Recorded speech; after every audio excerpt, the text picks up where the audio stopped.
talked about him viewing you clearly as the number one wide receiver. Do you feel the same way about yourself, and if so, why? I mean, you definitely want to think of yourself as a number one wide receiver. But I'm never going to tell myself or, say it to anybody else that, yeah, I'm the number one or anything like that. But definitely always, practice like you are and then play like you are. So I appreciate it from Coach. But, yeah, I would never say it, about myself. How do you think you've grown so far in the offseason, even though it was a hard offseason for everyone with no OTAs or mini camps and that kind of thing? I mean, we were still getting together, making sure, we stayed intact with what we had going on. So, it was hard to grow in certain areas because, we didn't have OTAs and stuff like that. But, just being around the guys, building that chemistry with Dak still, I believe, just the chemistry being built was me growing. Michael, what were some of the highlights of those workouts at Dak's house, and what do you think about backyard turkeys, guys? Definitely means, Dak he wants to win. He wants to practice hard.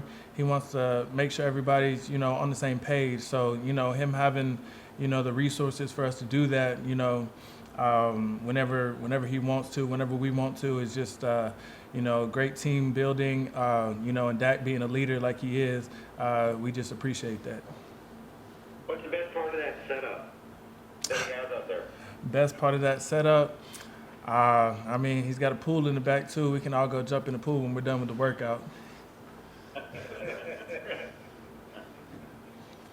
he have a caterer? Does he have snacks for you?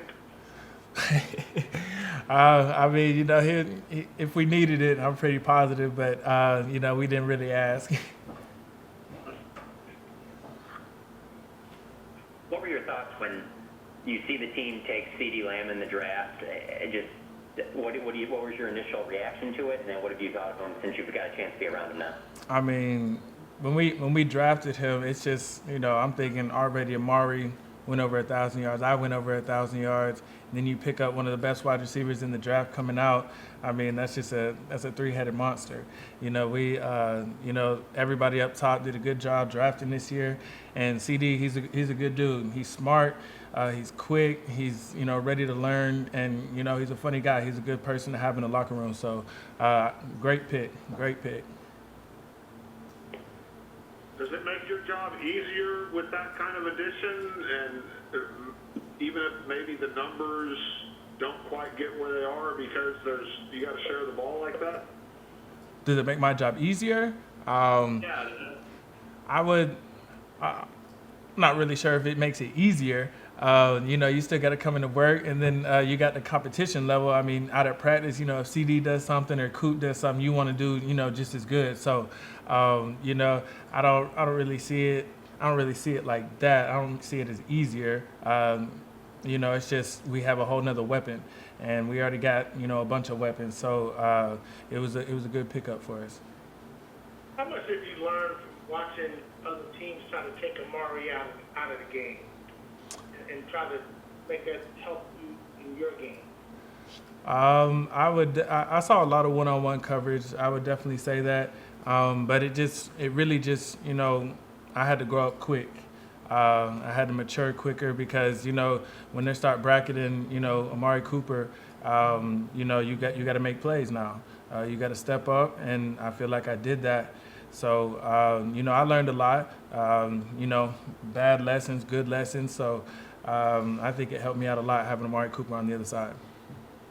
If you could take one part of Amari's game, what would it be and why? I would. And yours, obviously. I would definitely say the knowledge of the game. Amari's he's a smart player.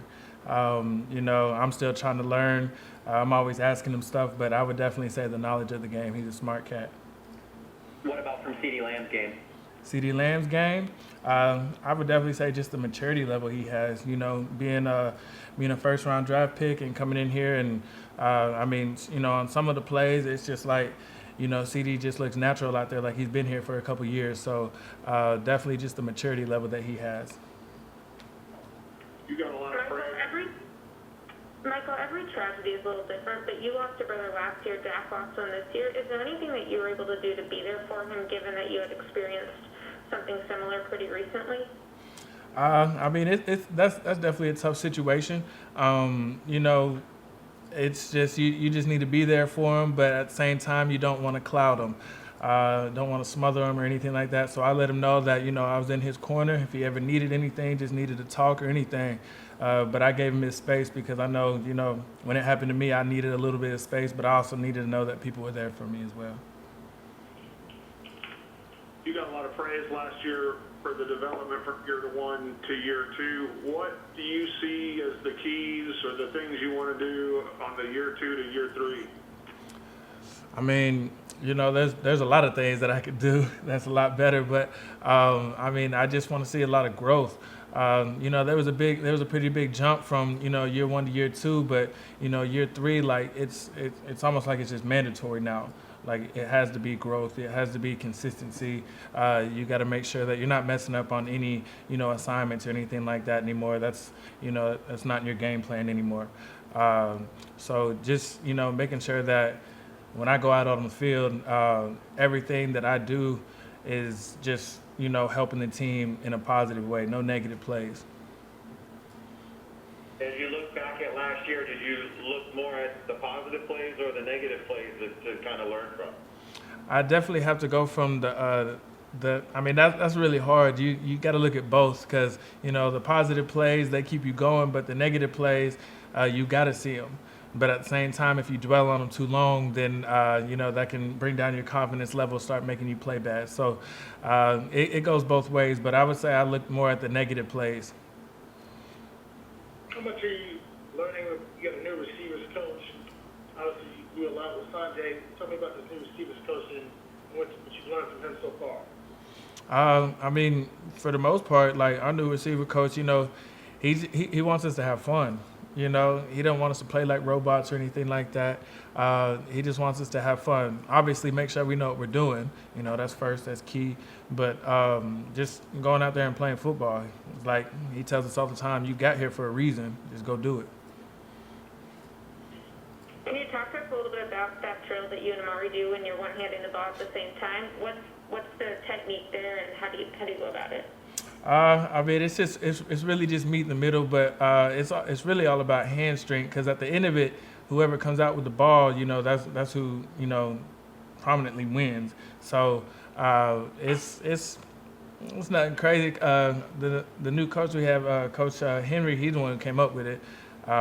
He just wants us to have stronger hands, stronger fingers. How does your hand strength compare to Amari's? Are you able to tell? Well, Amari's got bigger hands than me, so it's not really a fair fight. All right. Thanks, guys.